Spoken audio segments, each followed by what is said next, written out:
నమస్తే. నేను మీ సౌర్య. వైఎస్ రాజశేఖర్ రెడ్డి గారికి ఎవరు అసలైన వారసులు?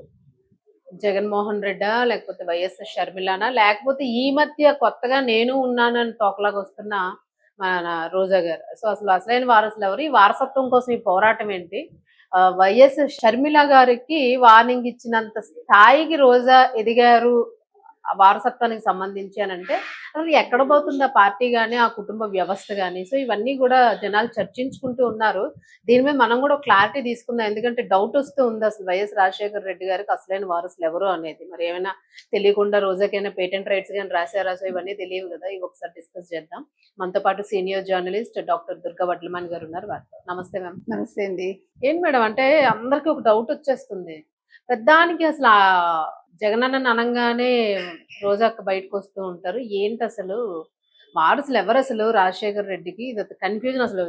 ఆవిడ మన తల్లిగారు ఆవిడే కన్ఫ్యూజ్ అయిపోతున్నారు. అంత పరిస్థితులు నెలకొన్నాయి. మీరేమంటారు? నేనేమంటానండి అసలు విజయమ్మ గారే కన్ఫ్యూజ్ అవుతున్నారంట. తెలియకుండా రాజశేఖర రెడ్డి గారు బ్రతుకున్నాడైనా రోజాగా ఏమైనా అదే పేటెంట్ రైట్స్ రాసి ఇచ్చారా మా జగన్ మీద? అది ఆవిడే చూపించాలి. లేకపోతే నేను రెచ్చిపోతుందండి ఆవిడ. ఏమనుకుంటుంది అసలు షర్మిల విషయంలో ఈవిడెవరు మాట్లాడటానికి? నువ్వు ఎప్పుడు మాట్లాడి ఉండాలి రోజా? షర్మిలని క్యారెక్టర్ అసాసినేషన్ చేసినప్పుడు మీ జగనన్న రాజశేఖర రెడ్డిగా పుట్టలేదు. నిన్న మీరు చూసారా? అది వర్ర రాఘవ్ రెడ్డి ఆవిడ అతను వాళ్ళ సోషల్ మీడియాలో పెట్టిన పోస్ట్ చూసారా నిన్న? సిగ్గుతో చచ్చిపోవాలి మనం. అందులో ఎంత నీచాతి నీచంగా విజయమ్మ గారి గురించి అన్నాడు తెలుసా?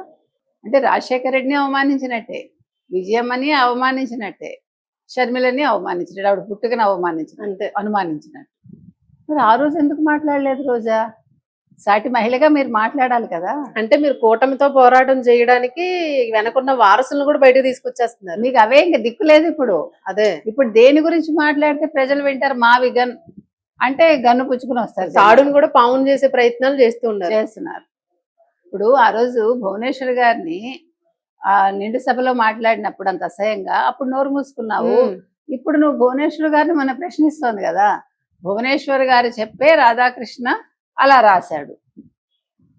మొత్తం వాళ్ళ ఇంట్లో కుటుంబంలో ఉండే మహిళలందరినీ, చంద్రబాబు నాయుడు భార్య, పవన్ కళ్యాణ్ భార్య, తర్వాత లోకేష్ భార్య, తర్వాత ఎమ్మెల్యేలు ఎంపీల భార్యలందరినీ కూడా ప్రశ్నిస్తుంది, ఊరుకోదుట. అసలు ఏంటిది? ఏమనుంటే మహిళల మీద, పిల్లల మీద, విద్యార్థులకు సంబంధించి రాధాకృష్ణ రాశారు. రాధాకృష్ణ తప్పుగా ఏం రాయలేదు. రాధాకృష్ణ రాసిన దాంట్లో అర్థం మీకు అర్థం కాల, మీ పీతబుర్రలకు అర్థం కాదు. అందుకని ఏమంటున్నావు నువ్వు? భువనేశ్వర్ చెప్తే రాధాకృష్ణ రాశారట. భువనేశ్వర్ గారికి వేరే పని పాటు ఆలోచనలు తప్ప ఎక్కడ. నీకంటే ఎక్కడ డబ్బులు ఇస్తారా, ఎక్కడ వెళ్ళి మాట్లాడదామని చూస్తావు. ఆవిడకి అవసరమే ఉంది. ఆవిడ సమాజ సేవ చేసుకుంటే ఆవిడ పని ఆవిడ చేసుకుంటున్నారు కదా. సో అది ఆవిడ బాధ. ఇక్కడేమో ఇప్పుడు షర్మిల ఇలా నిన్న జోకర్ అంది, ఆత్మవిమర్శ చేసుకోమని చెప్పింది.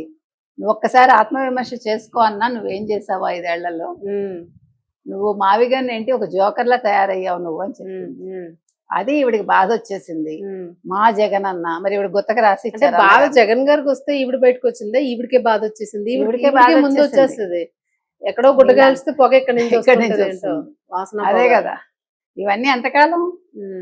మళ్ళీ ఏ తమిళ పార్టీనో పిలిస్తే వెళ్ళిపోతుంది. అప్పుడు ఇంకా జగనన్న లేదు, షర్మిలక్క లేదు, మరొకళ్ళు. టీవీకి నుంచి పిలుపు వస్తుందేమో నాకు డౌట్ కూడా. ఏమి రాదండి, టీవీకే తెలివైన వాడు. అంటే జగనన్న కొంచెం ఆయన పవన్ కళ్యాణ్ టైప్ లో వెళ్తున్నాడు కానీ జగనన్న టైప్ లో వెళ్తాలా. అంతేనా? ఏదో ఆ రోజు మాట్లాడుకున్నారని మీరు వాళ్ళకి ఏదో లింక్ ఉందని అనుకోకండి. ఒకవేళ ఏమో ఇక్కడ అక్కడ సెట్ అయిపోదాం ట్రై చేసింది. ఓడిపోయాక వెళ్ళింది 3 నెలలు. She tried her level best. ఎవడు తీసుకోవాలా. తెలివైంది రోజుక్క. ఈవిడ తెలివైంది కాదు, తమిళనాడు రాజకీయాల్లో ఉండేవాళ్ళు పక్కన పెట్టారు. అమ్మాయి ఈవిడ తెలివైంది అయితే ఇట్లా నోరు పడేసుకోదు. ఇప్పటికి కూడా చాలా అసహ్యంగా ఉంది. అసహ్యంగా ఉండే మేడం ఇదంతా. జనాలు అనేది రాజకీయం చేయండి, అందంగా చేయండి, ప్రొఫెషనల్ గా డిగ్నిఫైడ్ గా ఉండాలి. మీరు కూడా మీ మాట ఒక డిగ్నిటీ తోటి ఉండాలి. బజారు వాళ్ళలాగా మాట్లాడితే ఎంత అసహ్యం ఉండదు. ఎవరికి నష్టం? అసలు మనం ఏంటనేది మర్చిపోకూడదు ఎప్పుడు కూడా. మనకి ఏ స్థాయి, మనకేముందని, మనకున్నది ఏంటి? ఏదో అంతకు ముందు అప్పులు, ఇప్పుడేమో మనం స్కాములు. అంతే. అందుకని మన బుద్ధి ఇలాగే ఉంది. మరి జగన్ తోటి ఉంటే ఇవి రాక. ప్రజలు ఇంకొక డౌట్ ఏం రైజ్ చేస్తున్నారంటే త్వరలో ముసలి లెక్క పెట్టే కార్యక్రమం ఉంది కదా, దాని నుంచి బయటపడడానికి ఆహా, అన్నని కాదు. కాకాపడుతుంది దాని నుంచి బయటపడడానికి అన్నగారు ఏం చేయలేడు కానీ అంతేనా? అన్నగారు పరామర్శకు వస్తాడు. జగన్మోహన్ రెడ్డి కొంతమందికే పరామర్శకు వెళ్తాడు. సో రేపొద్దున రోజా కోసం పరామర్శకు వస్తే చూసారా జగన్ అన్న నా కోసం వచ్చాడు, నేను స్కామ్ చేయలేదని నమ్మాడు అని చెప్పుకోవచ్చు. స్కామ్ అని నమ్మడమా? ఆ స్కాములు నమ్మడం, స్కాములు ఎందుకంటే అది ఇన్ఫినిట్ రాజకీయ పరిస్థితులు ఎలా అలా అయిపోయాయో అయిపోయాయి. చూడండి. సో అందుకని ఇదేదో వెనకాల ఒక పెద్ద ఇదే ఉంటుంది. రేపొద్దున ఎలాగా అరెస్ట్ అవుతున్నాడు ఇవాళ రేపు అన్నట్టుగా ఉంది ఆవిడ పరిస్థితి. సో అందుకని జగన్మోహన్ రెడ్డి మళ్ళా ప్యాలెస్ లోకి అడుగు పెట్టనివ్వడు కదా. అవునవును. ఇలా మాట్లాడితే కొంచెం మనకి యాక్సెస్ ఉంటుంది. నీకు అర్థమైందా? అందుకని ఈవిడ బాధ ఈవిడది, ఈవిడ సొంత అజెండా అది. అక్కడ ఆయన మాట్లాడమని నేను చెప్పుండాడు, ఈవిడే మీదేసేసుకుని మాట్లాడేస్తుంది. షర్మిల రేపు ఎప్పుడో పెడుతుంది, మళ్ళీ ఏం కంగారేం లేదు. ఎవరికి ఎప్పుడు ఎలా పెట్టాలో ఆవిడకి తెలుసు. నిజమైన వారసురాలు ఆవిడ వైఎస్ రాజశేఖర రెడ్డికి, అది వీళ్ళకి తెలుసు. ఎందుకంటే పట్టుమని 4 వాక్యాలు మాట్లాడలేడు, 4 మాటలు మాట్లాడలేడు జగన్మోహన్ రెడ్డి. ఆవిడ స్క్రిప్ట్ లేకుండా మాట్లాడగలదు, చూడకుండా మాట్లాడగలదు. అందుకని ఏం అర్హత ఉందంట వినడానికి? అసలు ఈవిడ- కామెడీగా ఉందంట అది డైలాగ్. కామెడీయే కామెడీ. అసలు నువ్వు పుట్టిందాడా ఆవిడ పుట్టిందాడా? అసలు రాజకీయ నువ్వేనా వాళ్ళ ప్రవా- ఇంట్లో పుట్టావా? రాజకీయ చరిత్ర చెప్తావా ఎవరికి నువ్వు? ఉంది అసలు? అసలు ఇప్పుడు విజయం ఒక్కసారి ఒక కేసు వేస్తే ఏమైపోతుంది ఈవిడ? వెయ్యాలి అసలు. అదే అదే కామ్ గా ఉండడం వల్ల ఇవన్నీ. కామ్ గా ఉండకూడదు. నేను అదే ఏదైనా గానీ ఈ రాజకీయాల్లోకి ఈ రొచ్చంతా కూడా వచ్చి ఎంత డిస్టర్బెన్స్. కాదు, ఇప్పుడు దీన్ని బట్టి మీకు ఏం అర్థం అవుతుంది?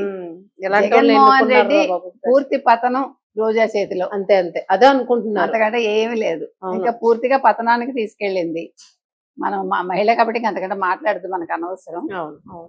మనం ఎప్పుడు చెడు మాట్లాడలేదు, మనకి మాట్లాడలేదు. చెడు ఏం లేదు కానీ ఓన్లీ మధ్యలో ఉంటే రాజకీయం ఎవరు వరకే. మాట్లాడరు అంతే, మేడం. రాజకీయం వరకే.